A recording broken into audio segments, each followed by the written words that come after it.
amène des failles sous le grand signe de la croix. Debout, debout, le Seigneur nous veut pour lui, pour lui. Debout, debout, oh, consacrons-nous aujourd'hui.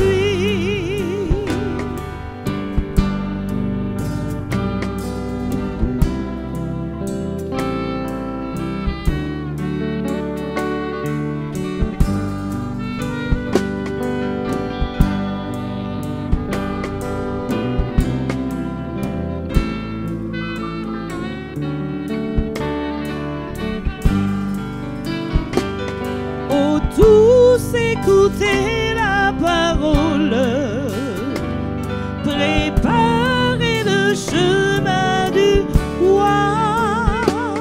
Debout qu'on se donne et s'enrôle sous le grand signe de la croix. Debout, debout, le Seigneur nous veut pour lui, pour lui.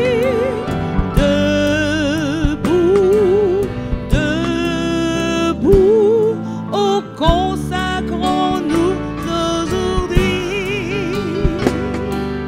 Debout, debout, le Seigneur nous veut pour lui, pour lui.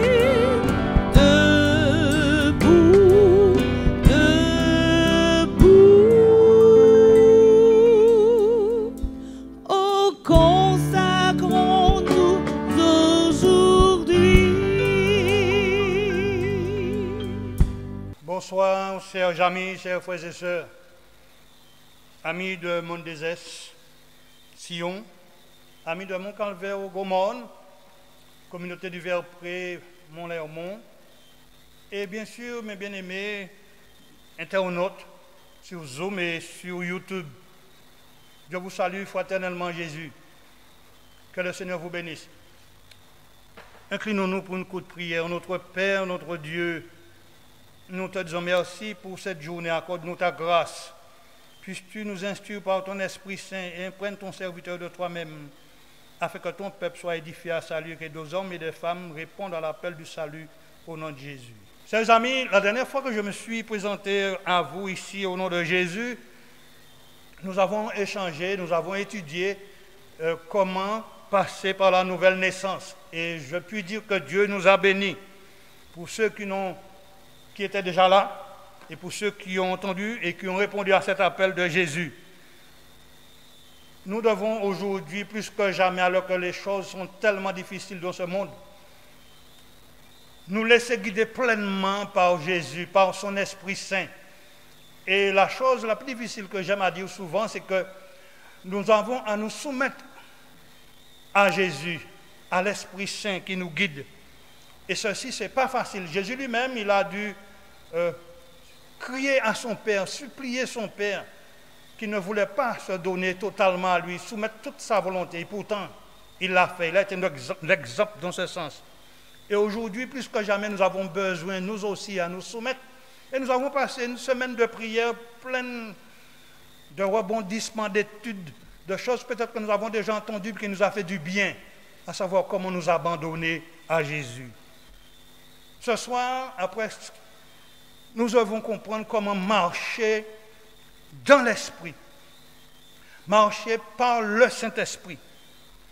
Mais bien aimés, en ce temps de la fin, être un chrétien né de nouveau signifie que vous êtes devenu une nouvelle création en Christ. Mais le christianisme ne propose pas une modification, ni une amélioration, ni une purification de votre ancienne vie. Le christianisme consiste à recevoir une vie entièrement nouvelle, la vie de Jésus-Christ. Et je dis amen à cela. Et ceci en échange de votre vieille vie de péché qui a été crucifiée sur la croix avec le Christ.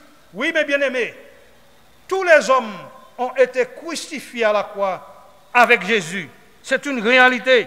C'est la réalité de l'Évangile aujourd'hui, que nous devons accepter, recevoir et accepter et répondre à l'appel du salut. Oui, je veux. Et bien aimé, par l'expérience de la nouvelle naissance, vous passez de la mort à la vie. Quel privilège! Ou encore de la condamnation de la loi à la justification pour la vie en Jésus-Christ. C'est là le commencement de la marche du disciple, la marche du chrétien. Maintenant que vous avez la vie de Christ par la présence de l'Esprit de Dieu en vous, alors que vous êtes passé par la nouvelle naissance, Dieu vous a rempli de son esprit à nouveau. Maintenant, vous avez une marche de sainteté. Maintenant que vous avez la vie de Christ par la présence de l'Esprit de Dieu en vous, votre but, mon but dans la vie doit être de représenter cette vie de manière à ce que les gens puissent voir Christ en nous, Christ en toi, Christ en moi. C'est là le but. Le monde doit voir Christ en toi, mon bien-aimé. Le travail qui consiste à soumettre les désirs coupables de la chair et à reproduire la vie sainte et droite de Christ en nous est l'œuvre du Saint-Esprit. De toi-même, tu ne peux pas te rendre pur ni sainte. C'est l'œuvre du Saint-Esprit. Et je dis amen à cela. Ce travail correspond au processus de la sanctification. Alors que cette expérience de la sanctification ne participe pas d'un iota à votre titre pour le ciel, mais elle témoigne du salut que vous avez déjà reçu en Christ par la justification, par la foi, parce que tu as accepté tout ce que Christ a fait pour toi, par la foi. Ainsi, la sanctification est le fruit de l'Esprit. Et je dis amen à cela. Je répète, la sanctification, ta marche vers le ciel avec Christ, est le fruit de l'Esprit. Elle témoigne d'une authentique justification par la foi et du pouvoir de l'Évangile, c'est-à-dire ce que Christ a fait pour te sauver, pour te racheter. Et je dis amen. Mais pour que ces choses se produisent, il vous faut apprendre à marcher. Il nous faut apprendre à marcher selon l'Esprit. Et bien aimé, en Adam, tout ce que vous étiez capable de faire, que j'étais capable de faire, chacun était capable de faire, était de marcher selon la chair. C'est-à-dire, par notre propre volonté, notre propre moyen, nos décisions personnelles. De marcher selon la chair, c'est ça, de satisfaire les pulsions de votre nature, de ma nature pécheresse. Mais maintenant que vous êtes un chrétien né de nouveau, un disciple, un soldat du Christ, j'aime à dire, vous êtes devenu capable de marcher selon l'Esprit, comme le Christ le fit lui-même, alors qu'il était sur terre. Oh mes bien-aimés, c'est ça ce soir nous allons étudier. Marcher dans l'Esprit. Maintenant, mes bien-aimés, une question se pose. Quel est le seul moyen par lequel nous pouvons vaincre les désirs de notre nature pécheresse? Quel est le seul moyen? Lisons Galates chapitre 5, bien-aimés. Galates chapitre 5 au verset 16, que nous prenons à la maison. Galates chapitre 5 et le verset 16. Et écoutez ce que l'apôtre Paul dit. Il dit, je dis donc, marchez selon l'Esprit, et vous n'accomplirez pas les désirs de la chair. Mais je continue toujours. Car la chair, verset 17, a des désirs contraires à ceux de l'Esprit. Et l'Esprit en a de contraires à ceux de la chair. Et il dit, ils sont opposés entre eux afin que vous ne fassiez point ce que vous voudriez. Oh, mais bien aimé, quand Dieu crée notre premier parent, Adam et Ève, il les créa avec certains désirs. L'appétit, la soif, la sexualité et bien d'autres encore. étant créés par Dieu, ils étaient prévus qu'ils soient contrôlés par le Saint-Esprit habitant en eux. Et je dis amen à cela. Au moment où Adam et Ève péchèrent, le Saint-Esprit les quitta et leurs pensées furent esclaves de la chair, de leur propre volonté. Ainsi, les désirs naturels que Dieu avait créés deviennent une forme, mes bien-aimés, de luxure pour eux, qui répercuta jusqu'à nos jours sur nous. Vous ne parviendrez pas, personne ne parviendra à rien d'autre qu'à un échec si vous essayez de contrôler ces passions par vous-même. Bien-aimés, que se produit-il dans notre façon de vivre quand nous marchons dans l'esprit?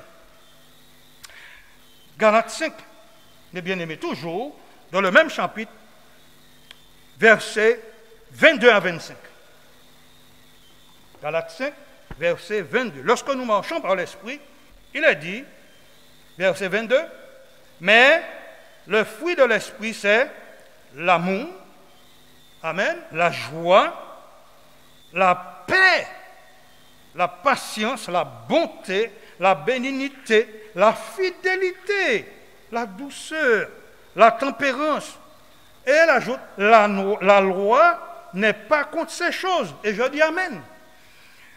Lorsque Paul parle de la chair, mes bien-aimés, au verset 19 que nous allons lire, et c'est là que nous voyons le contraire. J'ai donné le fruit de l'esprit d'abord. Mais lorsque l'apôtre Paul parle de la chair, verset 19, un petit peu plus haut, du même chapitre 5 de Galates, verset 19, voilà ce qu'il dit. Or, les œuvres de la chair sont manifestes, ce sont l'adultère, l'impudicité, l'impureté, la dissolution, l'idolâtrie, la magie, les inimitiés, les querelles, les jalousies, les animosités, les disputes, les divisions, les sectes, l'envie, les meurtres, l'ivrognerie, les excès de table et les choses semblables. Regardez le nombre de choses que l'homme peut produire sans l'Esprit de Dieu. Et j'aime à dire des fois, même pour des hommes et des femmes qui se disent chrétiennes, qui ont reçu la nouvelle naissance. Je reprends cela. Les œuvres de la chair sont manifestes, ce sont l'adultère. Comment ça fait-il un enfant de Dieu peut continuer à être dans l'adultère spirituel, entre parenthèses, et l'adultère de la chair? L'impudicité, la pornographie, l'impureté, la dissolution, l'idolâtrie.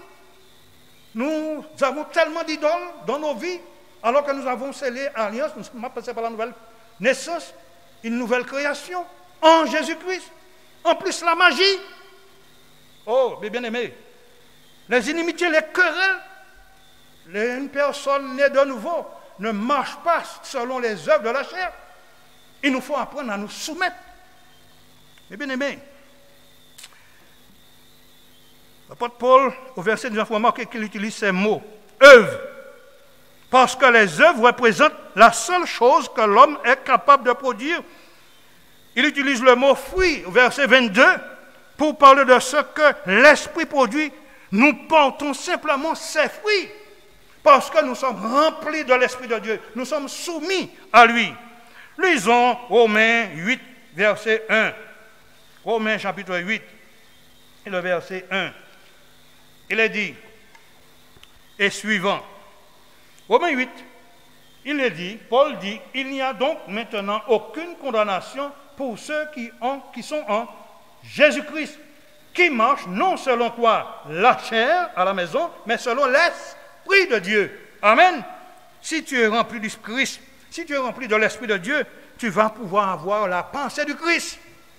Et tu vas réaliser les œuvres qu'il a préparées d'avance pour toi. La raison pour laquelle il n'y a pas de condamnation pour le chrétien, pour le disciple né de nouveau, qui a accepté la vérité telle qu'elle est en Jésus-Christ, c'est que Jésus, à la croix du Calvaire, a condamné la loi du péché dans la chair. Et c'est le verset suivant qui le dit. Verset 2. En effet, la loi de l'esprit de vie en Jésus-Christ m'a affranchi. Tu as été libéré de l'esclavage du péché, de l'esclavage de la loi du péché et de la mort. Car chose impossible à la loi ne sauve personne, mon bien-aimé. Car chose impossible à la loi, parce que la chair la rendait sans force. Dieu a condamné le péché dans la chair, où ça? En envoyant son Fils, en envoyant à cause du péché son propre Fils dans une chair semblable à celle du péché. Et cela afin que la justice de la loi, ce que la loi me réclame, justice, personne ne peut accomplir une justice face à la loi. Il est condamnable, toute bouche fermée. Seul Jésus a réalisé ça pour toi et pour moi et pour toute l'humanité. Mais bien aimé, Dieu a condamné le péché dans la chair en envoyant à cause du péché son propre Fils dans une chair semblable à celle du péché. Verset 4. Et cela afin que la justice de la loi fût accomplie en nous qui marchons non selon la chair, mais selon l'esprit. Et je dis amen à cela.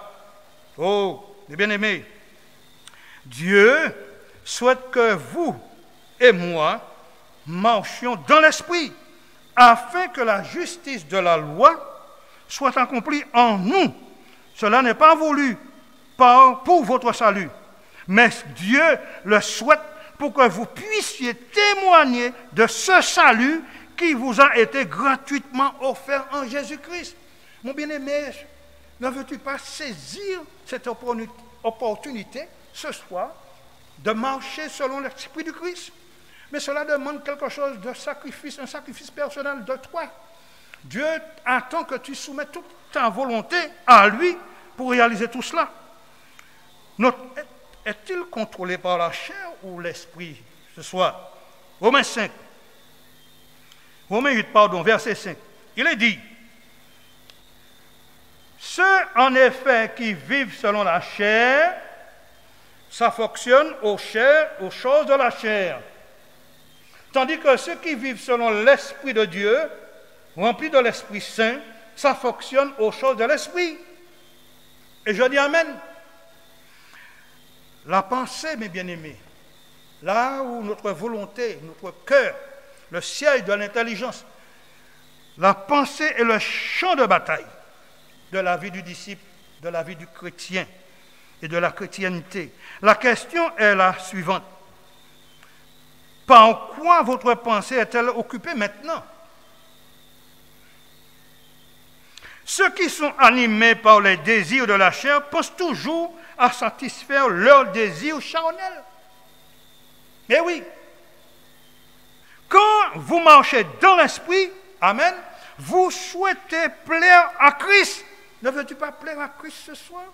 Marcher selon sa volonté, faire l'expérience de la soumission totale. C'est une bataille de la pensée dans laquelle on ne peut pas se relâcher. C'est à chaque instant de notre vie que nous devons être remplis de l'Esprit de Dieu et marcher totalement dans la soumission à chaque instant. Si vous vous relâchez dans ce conflit, oui, mes bien-aimés, nous sommes en guerre. Si nous nous relâchons dans ce conflit, le diable pénètre dans votre pensée tout de suite. Oh, nous devons rester connectés à chaque instant avec Christ. Et avec toutes sortes d'idées mauvaises, il rentre. Et vous allez retomber dans la pratique de la chair, marcher selon tes propres désirs, dans tes propres voies. Mais bien aimé, que résulte-t-il du fait de conserver une pensée charnelle matérielle? Romains 8, 6, la première partie, il est dit, verset 6, et l'affection de la chair, c'est la mort. Oh là là! Veux-tu rester dans la chair? Veux-tu rester dans ta pratique alors que tu es passé par la nouvelle naissance et tu vas tomber dans cette pratique de la chair? Eh bien, c'est la mort qui t'attend, mon bien-aimé. Mais Dieu te dit, ce soir, c'est la mort, tandis que l'affection de l'esprit, dans le texte suivant, dans le même chapitre, dans le même verset, tandis que l'affection de l'esprit, c'est la vie et la paix. Ne veux-tu pas marcher dans la vie du Christ? La vie éternelle, c'est maintenant, tu l'as reçue à la nouvelle naissance. Amen. Ne veux-tu pas avoir cette paix qui te permet de marcher dans l'amour, dans la bonté, dans la bénignité? Amen. D'aimer ton prochain, d'aimer Dieu plus que tout, et d'accepter son esprit totalement en toi par la soumission. Et il va te donner à pratiquer les œuvres qu'il a déjà préparées pour toi. Amen. Le terme charnel, mes bien-aimés, signifie contrôlé par les désirs pécheurs de la chair. La chair ne peut vous apporter que la mort. Parce que tout ce qu'elle est capable de produire, la chair, c'est le péché. Et le salaire du péché, nous dit la Bible dans Romains 6, 23, c'est la mort. Et bien aimé, la vie et la paix, ne veux-tu pas recevoir cette vie ce soir? Te repentir, revenir à Christ? Toi qui es parti depuis longtemps, tu as abandonné ton premier amour, tu aimais Christ. Tu t'es laissé choir par l'autre. De l'autre côté, il t'a entraîné dans des dérives de la chair, tes passions. Reviens à Jésus. Soumets ton esprit à Jésus à nouveau. Et il va t'accueillir les bras grands ouverts pour te serrer dans son cœur. Il attend impatiemment. Il n'y a plus rien dans ce monde. Qu'attends-tu? Reviens à Jésus. Pour ceux-là qui sont là depuis 40 ans, qu'attendez-vous à vous soumettre afin que les paroles qui sortent de notre pensée, qui sortent sous la langue, par la voix, puissent être des mots d'amour? Romains 8, verset 7, pardon. Romains 8, verset 7. Car l'affection de la chair est inimitié. Inimitié contre Dieu. Ne veux-tu pas sortir de cette inimitié? Parce qu'elle ne se soumet pas à la loi de Dieu. Ne veux-tu pas te soumettre à Christ pour aimer, marcher dans l'esprit de l'esprit? Parce que ce n'est pas contre la loi de Dieu. L'amour n'est pas contre la loi de Dieu. C'est le caractère même révélé de Dieu. Parce qu'elle ne se soumet pas à la loi de Dieu et qu'elle ne le peut même pas. Or, ceux qui vivent selon la chair ne sauraient plaire à Dieu. Ne veux-tu pas plaire à Dieu ce soir? Verset 9. Pour vous. Pour vous. Pourquoi ce pour vous? L'apôtre Paul dit. Tout simplement parce que tu es passé par la nouvelle naissance. Tu es devenu enfant de Dieu. Tu appelles Père Abba, qui veut dire cher papa, dans l'intimité, pour toi, ce soir. Pour vous, pour toi, pour moi. Ne vivez pas selon la chair, mais selon l'esprit. Maintenant, l'apôtre Paul dit, si du moins l'esprit du Christ habite en vous, l'esprit de Dieu même habite en toi. Oh, chers amis, quel privilège de recevoir Dieu dans nos cœurs. Il attend, il frappe. Alors il est dit à la fin de ce verset, si quelqu'un n'a pas l'esprit du Christ, il ne lui appartient pas, tu n'es pas enfant de Dieu. Et si tu n'es pas enfant de Dieu, il y a un problème. Tu es enfant de qui? La Bible dit, vous avez pour père le diable. Attention, mes bien-aimés, pour vous, vous ne vivez pas selon la chair, mais selon l'esprit. Si du moins, l'esprit du Christ, l'esprit de Dieu habite en vous. Si quelqu'un n'a pas l'esprit de Christ, il ne lui appartient pas. Et si Christ est en vous, amen, le corps, il est vrai, est mort. Oui, à quel moment le corps est mort? À la croix. Pourquoi à la croix? Parce que Christ a porté toute l'humanité dans sa chair à la croix. Qui veut dire que toi et moi, ce soir, nous sommes déjà morts. Et si tu es mort en Christ et que tu as l'esprit du Christ à la résurrection, alléluia, tu participeras à la glorification bientôt. Qu'attends-tu pour revenir à Christ? À cause du péché, mais l'esprit est vie à cause de la justice. Verset 11. Et si l'esprit de celui qui a ressuscité Jésus d'entre les morts habite en toi, en vous, en chacun de nous, celui qui a ressuscité Christ d'entre les morts rendra aussi la vie à votre corps mortel par son esprit qui habite en toi. Et je dis amen en cela. Qui habite en moi, en chacun de nous. Alléluia. Mes bien-aimés,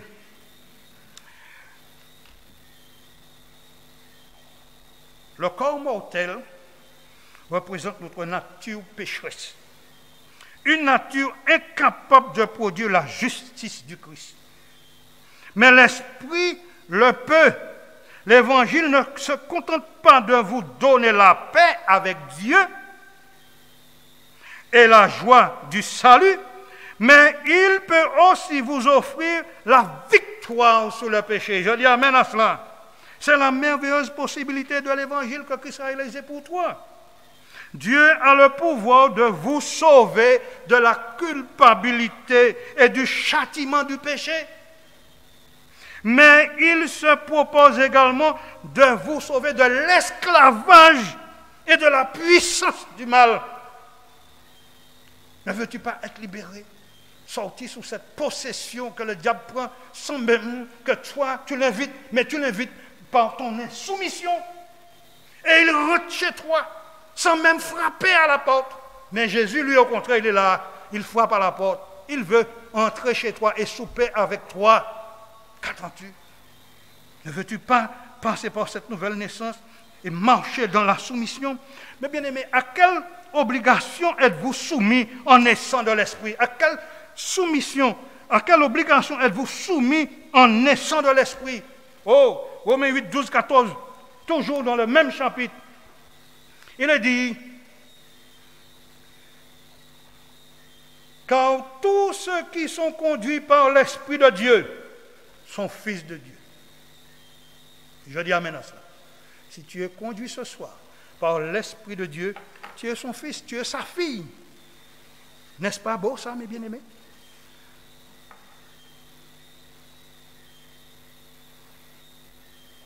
Et vous n'avez point reçu un esprit, verset 15, de servitude, pour être encore dans la crainte. Mais vous avez reçu un esprit d'adoption, et je dis amen, par lequel nous crions Abba, Père. Oh, oh. Quelle intimité, mes bien-aimés! Quelle intimité! Vous savez qu'est-ce que ça veut dire, Abba, Père? Cher papa.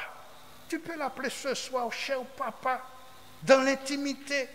Il attend que tu reviennes comme le fils prodigue.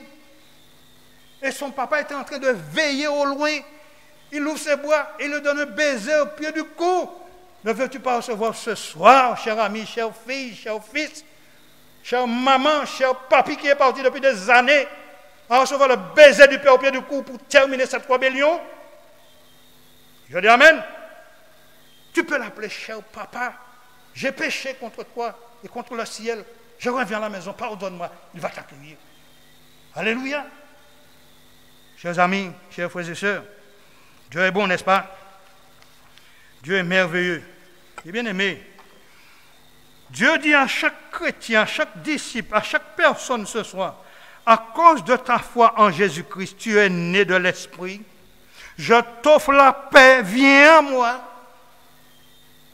Mais souviens-toi qu'en choisissant l'Évangile, en optant pour moi, en optant pour Jésus-Christ, mon Fils, tu as aussi fait le choix de ne plus marcher selon la chair, mais selon mon esprit, selon ma volonté, nous dit Dieu.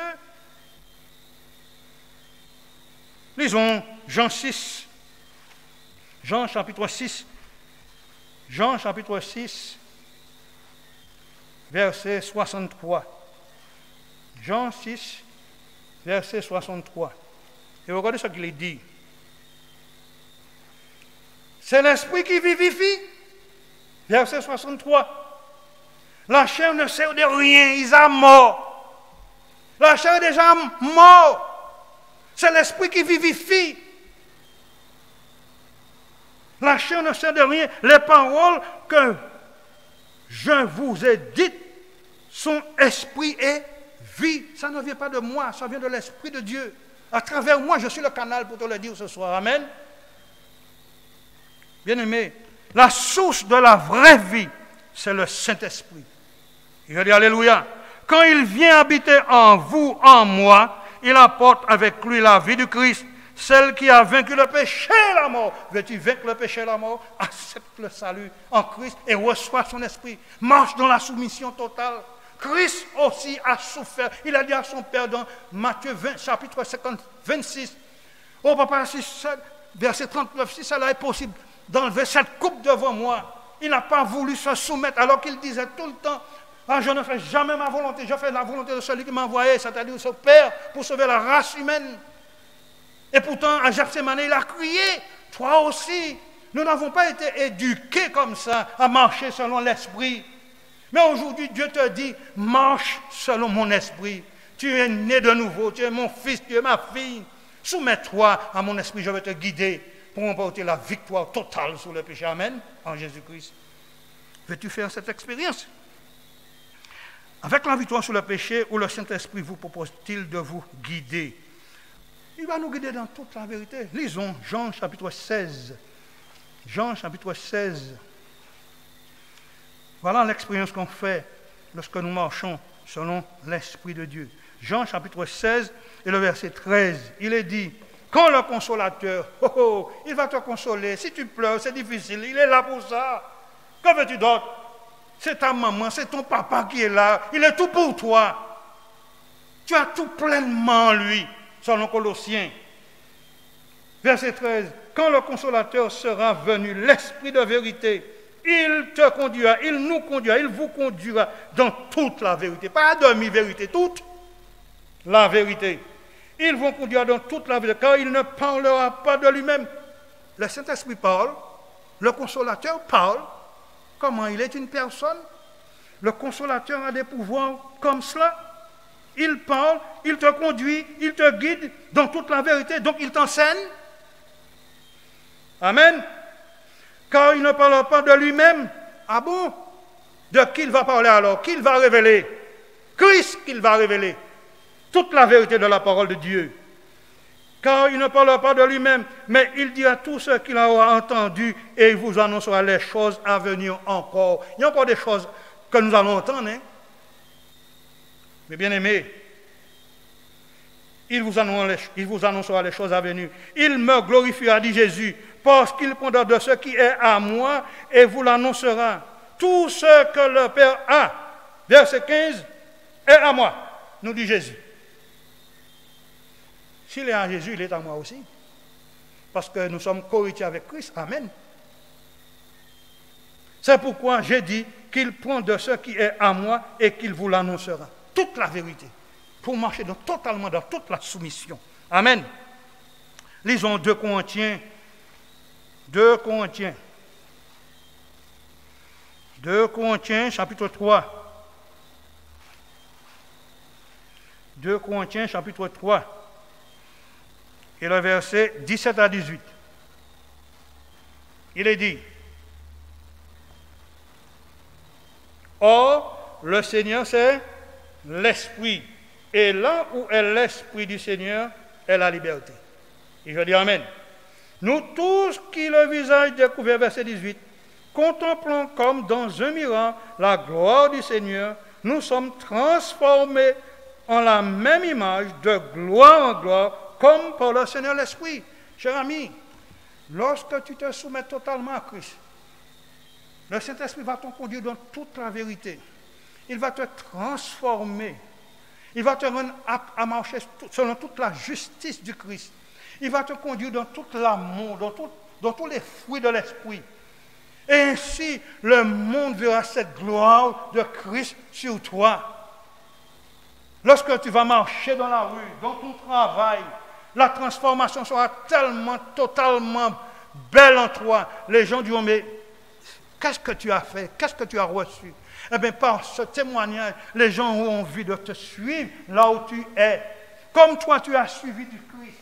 Comme tu as reçu le Christ. Eh bien, eux aussi, par ton témoignage, ta vie sainte et pure, ils ont envie de venir te suivre à la trace.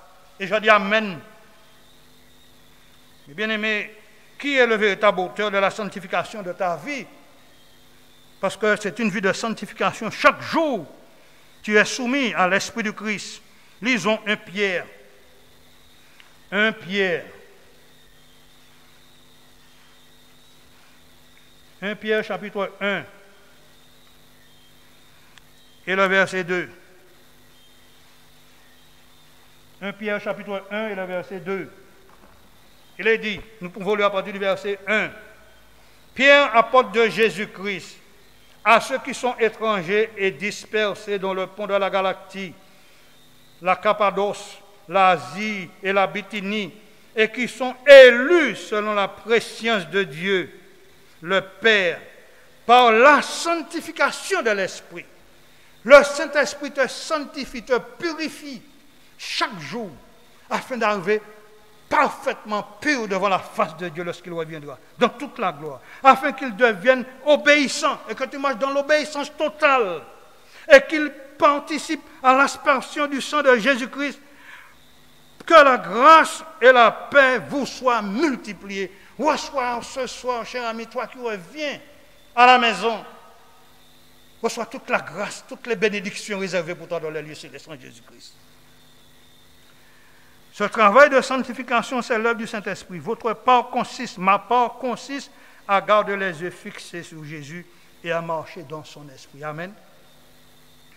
Romains 6, 4 nous dit, en quoi votre baptême dans la mort de Christ affecte-t-il votre vie? Romains 6, revenons dans Romains chapitre 6.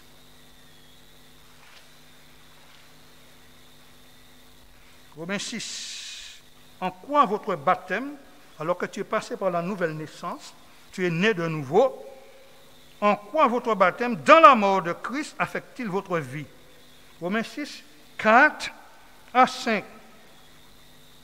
Il est dit, nous avons donc été ensevelis avec lui, c'est-à-dire avec Christ, par le baptême en sa mort, afin que comme Christ est ressuscité des morts par la gloire du Père, de même, nous aussi, nous marchons en nouveauté de vie. Verset 5. En effet, si nous sommes devenus une même plante, j'aime à dire, selon l'apôtre Pierre, nous sommes devenus participants dans la nature divine. Nous pas n'importe qui monde. Tu n'es pas n'importe qui. Si nous sommes devenus une même plante avec lui, par la conformité à sa mort, nous le serons aussi par la conformité à sa résurrection. Sachant, verset 6, que notre vieil homme a été comment? Crucifié avec lui, afin que le corps de péché fût détruit, pour que nous ne soyons plus esclaves du péché. Car celui qui est mort du péché, il est libre. Et je dis Amen. Et bien aimé, nous ne sommes pas n'importe qui. Une fois que tu passes par la nouvelle naissance, tu passes par la mort avec Christ, l'ensevelissement, tu ressuscites avec Christ, tu deviens une nouvelle créature totalement. Ta vie change totalement. Et tu dois marcher toujours dans la constance de la mort. Marcher en nouveauté de vie signifie permettre au Saint-Esprit de contrôler votre vie. Veux-tu ce soir te laisser totalement contrôler par le Saint-Esprit? Qu'il marche totalement en toi et toi tu es soumis totalement à lui. Jésus attend que tu lui donnes ton cœur. Jérémie dit, le cœur de l'homme est tortueux, méchant, qui peut le connaître? Veux-tu donner ce cœur-là à Jésus? Ta volonté, la capacité de décider, de choisir. Des fois nous choisissons, mais nous choisissons mal, nous faisons le mal avec notre propre volonté. Mais si l'Esprit de Christ habite en toi, il va te conduire dans toute la vérité, dans les bonnes choses, dans l'amour. Ne veux-tu pas faire cette expérience de soumettre ton esprit à lui? Maintenant, il est dit, quelle vie, quel type de vie connaissez-vous en marchant dans l'esprit? Éphésiens 5. Oh, Dieu est bon, mes bien-aimés, Dieu t'aime. Ne veux-tu pas faire l'expérience de cette marche dans l'esprit? Éphésiens chapitre 5. Éphésiens chapitre 5, verset 1 à 2. Il est dit, l'apôtre Paul dit ici, devenez donc les imitateurs de Dieu, comme des enfants bien-aimés, et marchez dans la charité, dans l'amour, dans l'agapé, à l'exemple de Christ qui nous a aimés et qui s'est livré lui-même à Dieu pour nous, comme une offrande et un sacrifice de bonne odeur. Amen. Je dis Alléluia. Verset 7. N'ayez donc aucune part avec eux. Alors, je repense un petit peu parce que ce texte, il est trop profond. Partie du verset 2. marcher dans la charité à l'exemple de Christ qui nous a aimés, qui s'est livré lui-même à Dieu pour nous, comme une offrande et un sacrifice de bonne odeur. Amen. Que l'impudicité, qu'aucune espèce d'impureté ne soit... Je reprends, que l'impudicité, qu'aucune espèce d'impureté et que la cupidité ne soient même pas nommées parmi vous. Nous qui sommes les chrétiens des derniers temps, ainsi qu'il convient à des saints. Nous ne sommes pas n'importe qui. Nous sommes participants dans la nature divine des saints. Et nous n'aimons pas entendre ce mot-là. Notre peuple de Dieu n'aime pas entendre ça. Nous sommes des saints lorsque nous marchons dans le Saint-Esprit. Qu'on n'entende ni paroles déshonnêtes, ni propos insensés, ni plaisanteries. Oh, des fois, mes bien-aimés, il y a bien de plaisanteries qui dérangent nos sœurs et frères. Et nous blessons nos frères et sœurs avec des plaisanteries. Choses qui sont contraires à la bienséance, qu'on entende plutôt des actions de grâce. Car sachez-le bien, qu'aucun impudique ou impur ou cupide, c'est-à-dire l'idolâtrie, n'a d'héritage dans le royaume de Christ et de Dieu. Que personne ne vous séduise par des vains discours, car c'est à cause de ces choses que la colère de Dieu vient sur le fils de la rébellion. N'ayez aucune part avec eux. Bien-aimés, Dieu est bon, Dieu nous aime. Lisons 1 Jean 1. 1 Jean chapitre 1. 1 Jean chapitre 1. Nous allons amorcer la descente tout doucement. 1 Jean chapitre 1.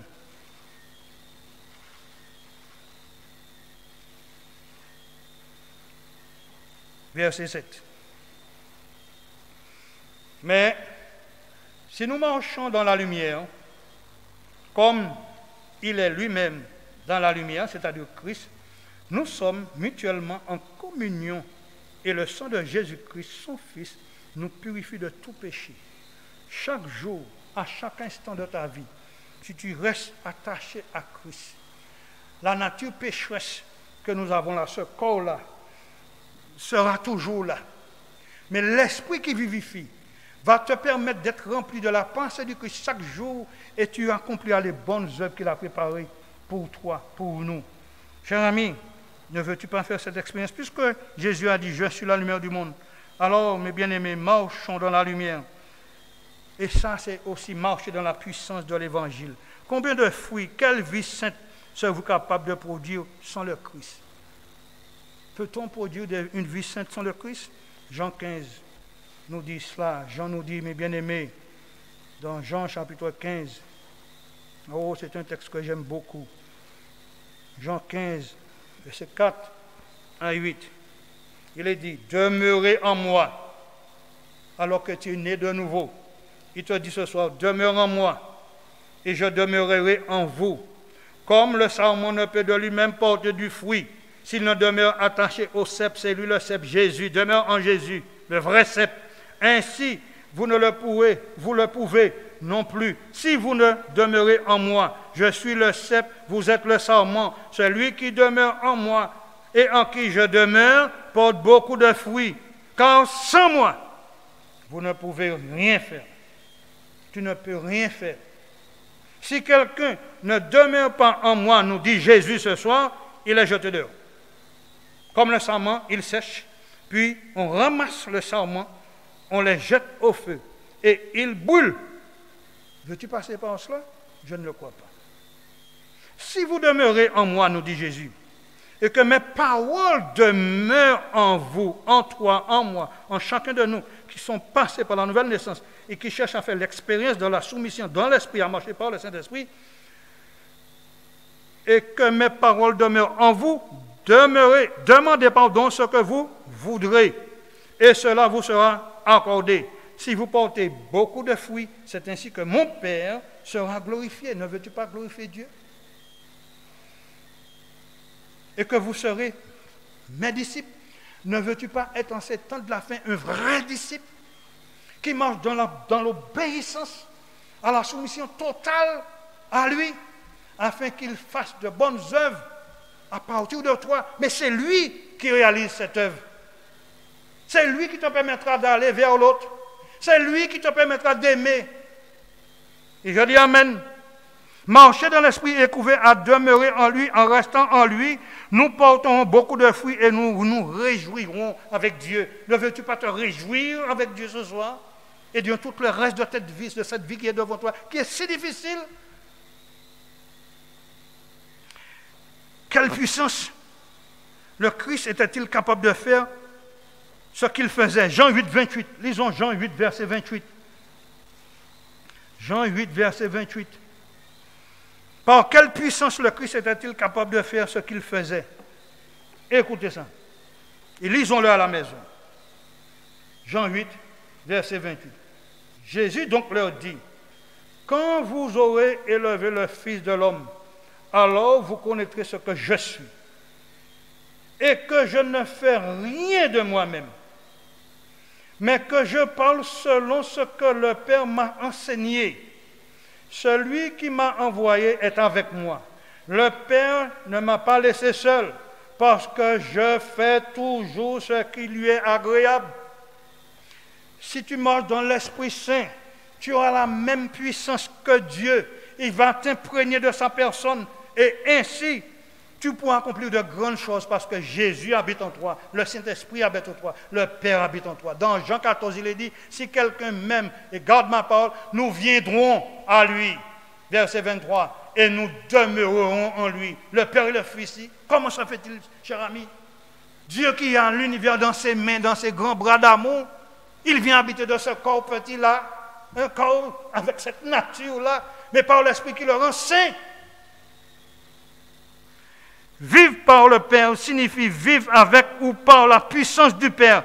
De la même façon, vous devez vivre par la puissance du Christ. Nous devons vivre par la puissance du Christ. C'est pourquoi la vie chrétienne, la vie du disciple a tant de valeur. Nous ne sommes pas n'importe qui. Nous sommes participants de la nature divine. C'est l'apôtre Pierre qui le dit. Je n'ai pas le texte en tête, mais je l'ai lu encore cet après-midi. Chers amis, pourquoi le témoignage de la vie chrétienne est-il aussi important? Pourquoi? Matthieu 5. Lisons Matthieu 5. C'est le dernier texte et nous avons fini. Matthieu 5.